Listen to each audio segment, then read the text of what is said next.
Good morning students. Online classes में आपका स्वागत है।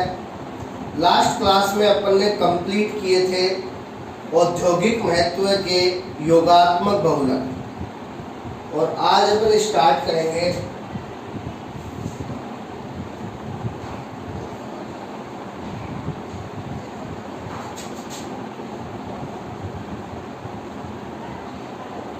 औद्योगिक महत्व के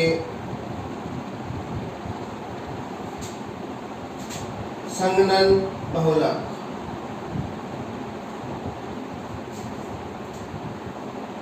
आज अपन औद्योगिक महत्व के संगणन बहुलक स्टार्ट करेंगे। अब अपन को पता है कि संगणन बहुलक कौन से होते हैं। ये बनते हैं संगणन बहुलीकरण द्वारा।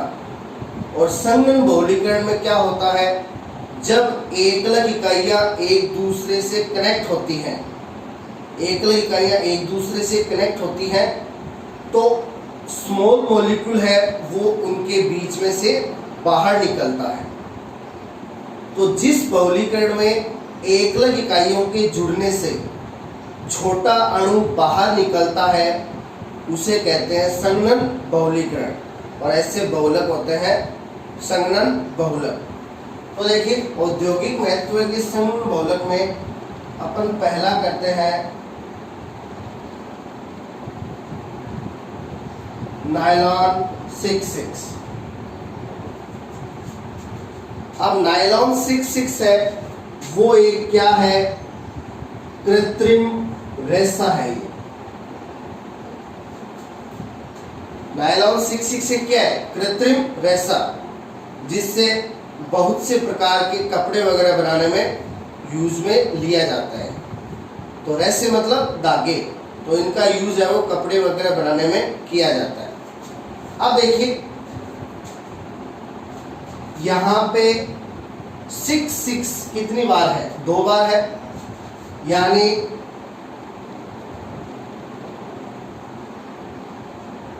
इसमें एकलक इकाइयां कितने प्रकार की होती है, 2 प्रकार की होती हैं। अब यहां पे 66 का क्या मतलब है, 66 का ये मतलब है कि इसकी दोनों इकाइयों में कार्बन की संख्या 6 होती है। इसमें एकलक है वो 2 प्रकार की होगी, और दोनों एकलक में कार्बन की संख्या कितनी कितनी होती है, 6 होती है। तो ये यहाँ पे किसको डिनोट करते हैं, कार्बन की संख्या को।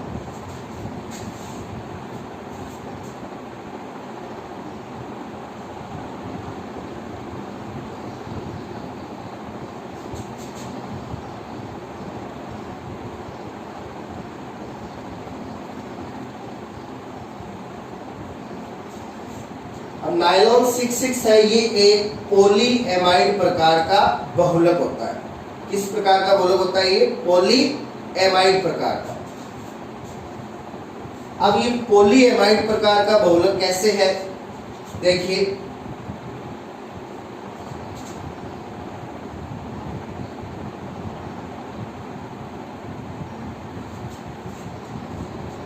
इसको पॉलीएमाइड प्रकार का बहुलक क्यों कहते हैं।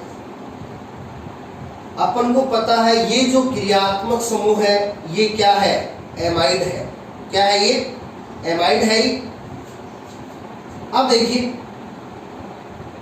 यदि अपन इसके हाइड्रोजन को यहां से हटा दें तो नायलॉन 66 में क्या होता है, इस प्रकार के बहुत सारे बॉन्ड है वो पाए जाते हैं।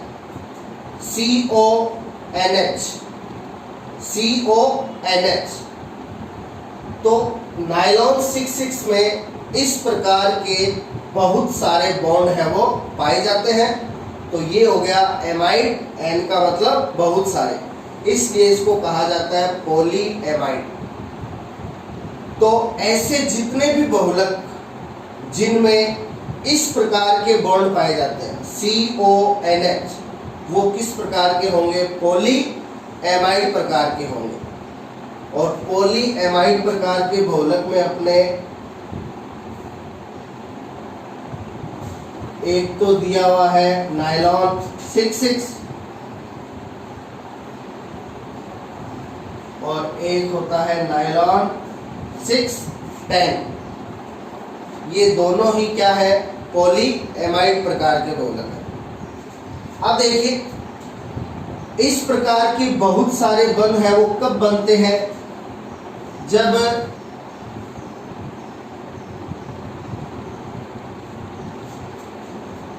एक प्रकार की जो एकलक है वो तो हो डाई एमीन और दूसरे प्रकार की एकलक हो डाई कार्बोक्सिलिक अम्ल।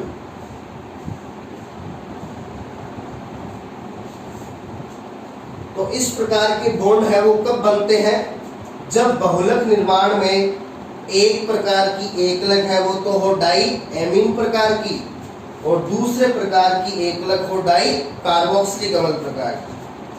तो डाई एमीन में एमीन क्या होता है NH2, तो इसका NH2 आएगा और डाई कार्बोक्सिलिक अम्ल में दो कार्बोक्सिलिक अम्ल, तो इधर से आएगा कार्बोक्सिलिक अम्ल। तो इस एमीन का तो चला जाएगा H और कार्बोक्सिलिक अम्ल का चला जाएगा OH। इस प्रकार से यहां से बाहर निकल जाएगा छोटा अणु किसका, जल का। तो छोटा अणु जल का बाहर निकल गया। अब यहाँ पे NH2 की जगह क्या बचा, NH और इधर कार्बोक्सिलिक अम्ल का बचा CO। तो ये इस प्रकार से कनेक्ट हो जाएंगे और ये अपन को इस प्रकार के बहुत सारे बॉन्ड प्राप्त हो जाएंगे जिसको एमाइड कहते हैं अपन, CONH। तो इस प्रकार के बहुत सारे बंध बनेंगे, इसलिए इनको कहा जाएगा पॉली एमाइड बहुलक।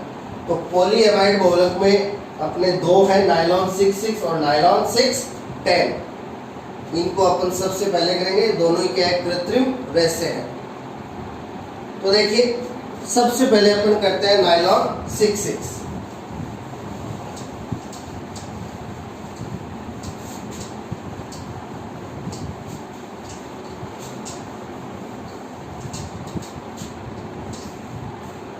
तो अपन ने बता दिया ये एक प्रकार का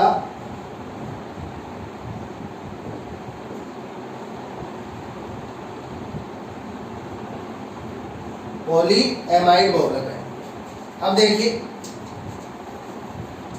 इसकी जो पहली एकलक है नायलॉन 6,6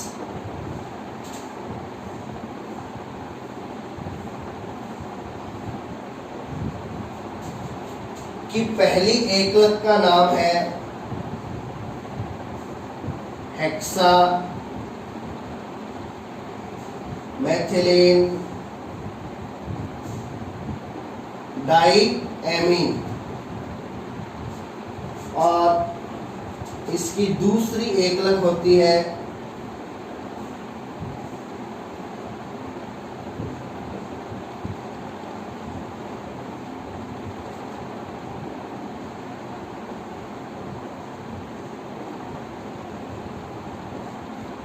एडिपिक अम्ल। अब देखिए अपन ने कहा था कि पॉलीएमाइड बहुलक किस प्रकार बनता है कि जो एक प्रकार की एकलक है वो तो डाई एमीन होनी चाहिए और दूसरे प्रकार की जो एकलक है वो डाई कार्बोक्सिलिक अम्ल होनी चाहिए। तो देखिए इसमें दो एमीन समूह है, हेक्सामेथिलीन डाई एमीन, दो एमीन समूह हो गए। तो ये तो डाई एमीन हो गई और एडिपिक अम्ल में आप देख रहे हो दो कार्बोक्सिलिक अम्ल है, तो ये डाई कार्बोक्सिलिक अम्ल हो गया। अब देखिए अपने कहा था कि इसमें 6,6 का क्या मतलब है, क्योंकि इसकी दोनों इकाइयों में कार्बन की संख्या 6 होती है। तो देखिए इसमें कार्बन 6 हो गए, CH2 6 है, कार्बन 6 हो गए और इसमें कार्बन यहाँ पे CH2 4, पांचवा कार्बन और छठा कार्बन, तो इसकी दोनों इकाइयों में 6 कार्बन।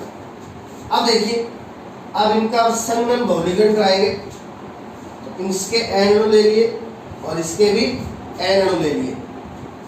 अब बहुलीकरण होगा तो NH2 से H और कार्बोक्सिलिक अम्ल से OH, इधर NH2 से H और इधर कार्बोक्सिलिक अम्ल से OH।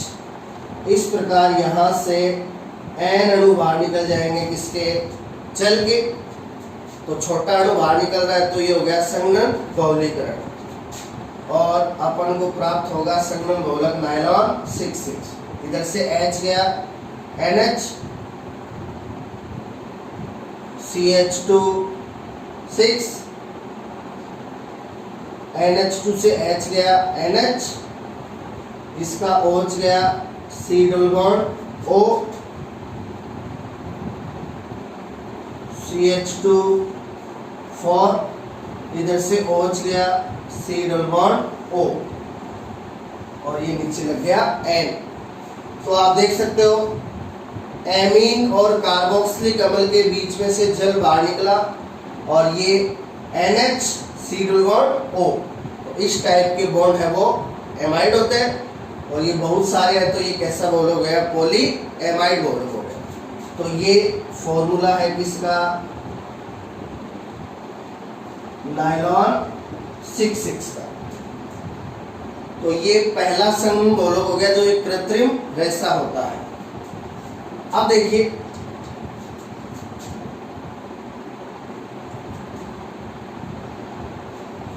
दूसरा संघनन बहुलक नायलॉन 6,10। अब नायलॉन 6,10 है, वो भी एक पॉली एमाइड बहुलक है। अब देखिए 6,10 मतलब इसमें भी दो इकाइयां होंगी, दो प्रकार की। पहली इकाई में कार्बन 6, जबकि दूसरी इकाई में कार्बन होंगे 10। तो देखिए इसकी ये जो पहली इकाई है डाईएमीन वाली, ये तो सेम टू सेम होगी, हेक्सामेथिलीन डाईएमीन। जबकि यहाँ पे जो डाई कार्बोक्सिलिक अम्ल वाली है, इसमें 10 कार्बन होंगे, तो अपन CH2 4 की जगह करते हैं CH2 8। तो ये यहाँ पे दूसरी इकाई होगी डाई कार्बोक्सिलिक अम्ल वाली, जिसमें 10 कार्बन हो गए। इसका नाम है सीबेसिक अम्ल। तो इसका नाम क्या है, सीबेसिक अम्ल नाम है। अब देखिए इनका बहुलीकरण कराएंगे तो N अणु बाहर निकल जाएंगे किसके, जल के। इधर से NH2 का H और इधर से कार्बोक्सिलिक अम्ल का OH।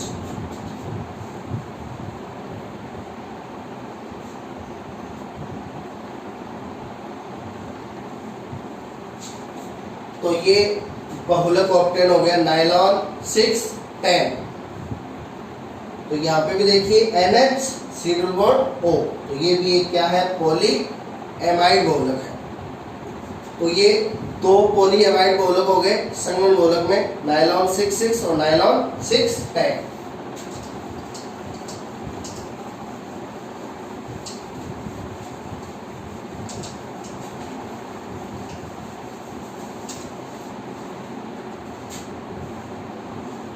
अब देखिए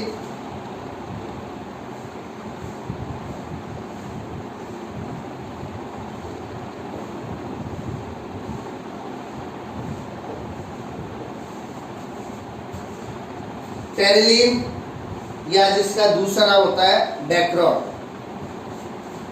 अब देखिए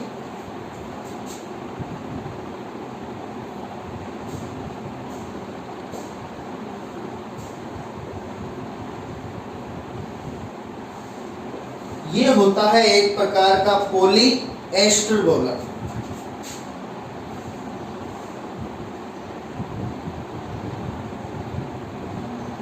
और ये भी क्या होता है, कृत्रिम रेशा होता है। नायलॉन 6,6 की तरह ये भी क्या है, कृत्रिम रेशा, बस वो पॉलीएमाइड है और ये पॉली एस्टर है।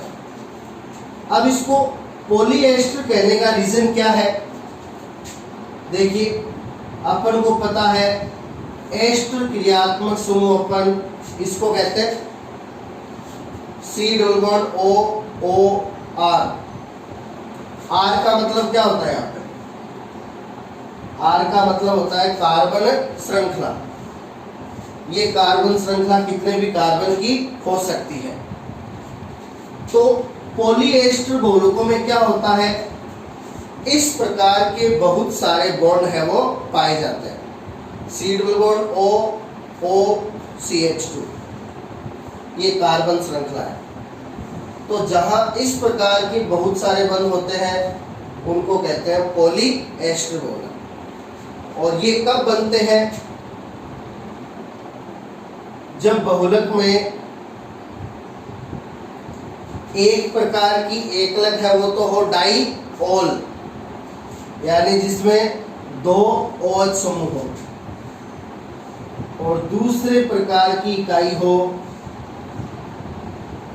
डाई कार्बोक्सिलिक अम्ल,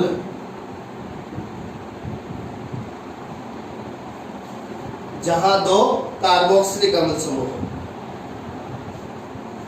तो पॉलीएस्टर बहुलक कब बनेंगे, यदि एक इकाई है उसमें तो 2 OH समूह हो और दूसरी इकाई में 2 कार्बोक्सिलिक अम्ल समूह। तो देखिए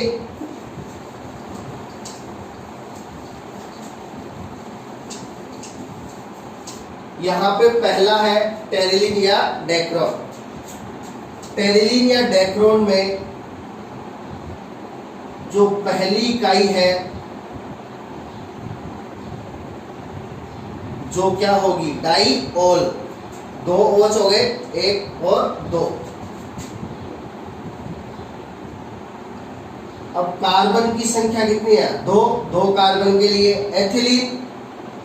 और ये जो दोनों OH हैं ये है पास पास वाले कार्बन से जुड़े हुए।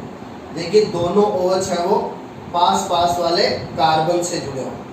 तो ऐसी कंडीशन जहां पे 2 OH पास पास वाले कार्बन से जुड़े हो उस कंडीशन को कहा जाता है ग्लाइकोल। तो इस यौगिक का नाम हो गया एथिलीन ग्लाइकोल। तो इसकी पहली इकाई का नाम है एथिलीन ग्लाइकोल और दूसरी इकाई यहाँ पे होगी डाई कार्बोक्सिलिक अम्ल। तो इसमें जो डाई कार्बोक्सिलिक अम्ल इकाई है वो होती है ये,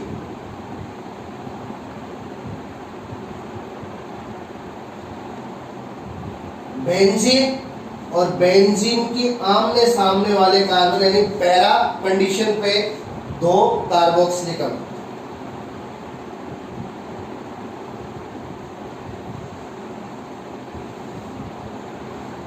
और इस इकाई का नाम है टरथैलिक अम्ल। तो N अणु तो ले लिए एथिलीन ग्लाइकोल के और N अणु ले लिए किसके, टरथैलिक अम्ल के। तो देखिए टेरिलीन या डेक्रोन है, इसकी दोनों इकाइयों के नाम देखिए एथिलीन ग्लाइकोल और टरथैलिक अम्ल।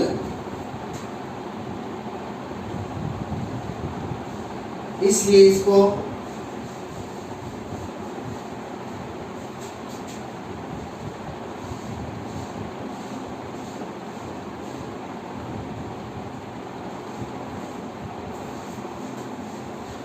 एथिलीन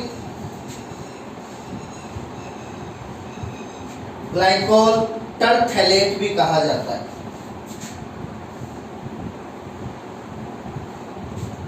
इसका एक और नाम होता है एथिलीन ग्लाइकोल टरथैलेट। तो एथिलीन ग्लाइकोल तो इसके लिए आ गया और टरथैलेट इसके लिए आ गया। अब देखिए इसकी दोनों इकाइयों का करवाएंगे संघनन बहुलीकरण। तो देखिए इसके OH का चला जाएगा H और इसके कार्बोक्सिलिक अम्ल का चला जाएगा OH। इधर से इसके OH का H और इधर से इसके कार्बोक्सिलिक अम्ल का OH। तो इस प्रकार से यहाँ से N अणु बाहर निकल जाएंगे किसके, जल के। तो देखिए OH का H गया O, आगे CH2 आगे O, आगे C डबल बॉन्ड O, ये बेंजीन रिंग और ये C डबल बॉन्ड O और ये नीचे लग गया N। तो इस प्रकार ये बहुलक प्राप्त हो गया टेरिलीन या डेक्रोन। तो ये अपना पहला पॉलीएस्टर बहुलक है जो भी एक कृत्रिम वैसा होता है, टेरिलीन या डेक्रोन। इसकी दोनों इकाइयों के आधार पर इसे एथिलीन ग्लाइकोल टरथैलेट भी कहा जाता है। अब देखिए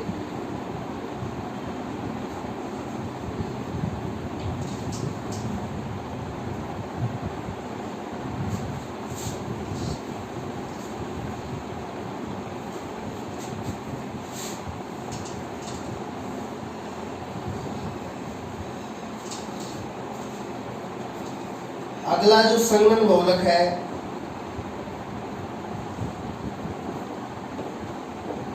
वो है ग्लिप्टल। अगले संघनन बहुलक का नाम है ग्लिप्टल। अब देखिए टेरिलीन या डेक्रोन को अपन ने पॉलीएस्टर कहा था, तो अपन ने देखे एस्टर यही बताया था, C double bond O R, R मतलब कार्बन श्रृंखला। तो देखिए टेरिलीन या डेक्रोन में C डबल बॉन्ड O और ये कार्बन श्रृंखला होगी, तो बहुत सारे एस्टर बंद हो गए, इसलिए इनको कहा जाता है पॉलीएस्टर। तो ग्लिप्टल है वो भी एक प्रकार का कैसा बहुलक है, ये भी एक प्रकार का पॉलीएस्टर बहुलक है, यानी इसमें भी इस प्रकार के बंध है वो मिलेंगे।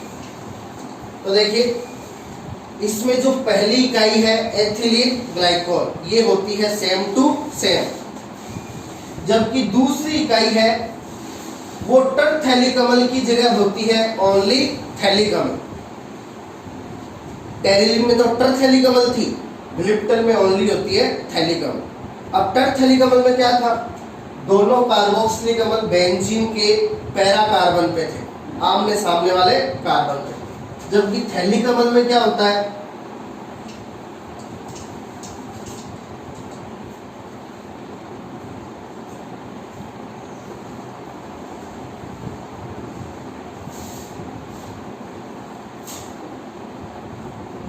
थैलीकमल में दोनों कार्बोक्सिलिकमल है वो बेंजीन वलय के पास पास वाले कार्बन पे होते हैं, और बेंजीन के पास पास वाले दो कार्बन पे दो समूह हो तो उसको ऑर्थो कंडीशन कहते हैं।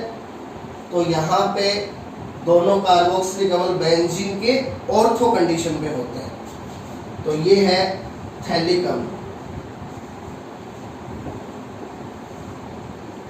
उसमें तो टरथैलीकमल था, इसमें थैलीकमल।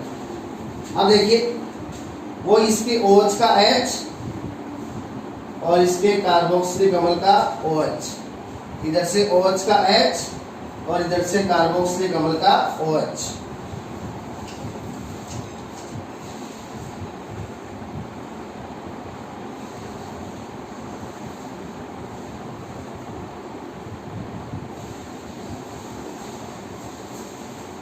तो इस प्रकार ये बहुलक प्राप्त हो गया अपन को ग्लिप्टल।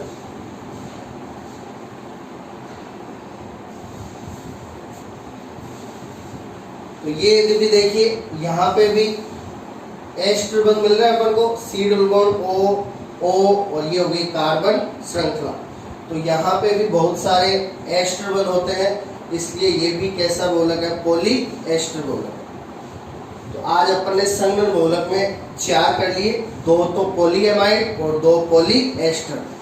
2 पॉलीएमाइड कौन से, नायलॉन 6,6 और नायलॉन 6,10, और 2 पॉलीएस्टर में एक तो टेरिलीन या डेक्रोन और दूसरा ग्लिप्टल। तो इनकी एक अलग इकाइयों के नाम है वो ध्यान में रखने हैं, ये काफ़ी ज़्यादा इम्पोर्टेंट है। बाकी के संघनन बहुलक है वो अपन करेंगे अगली क्लास में। Thank you.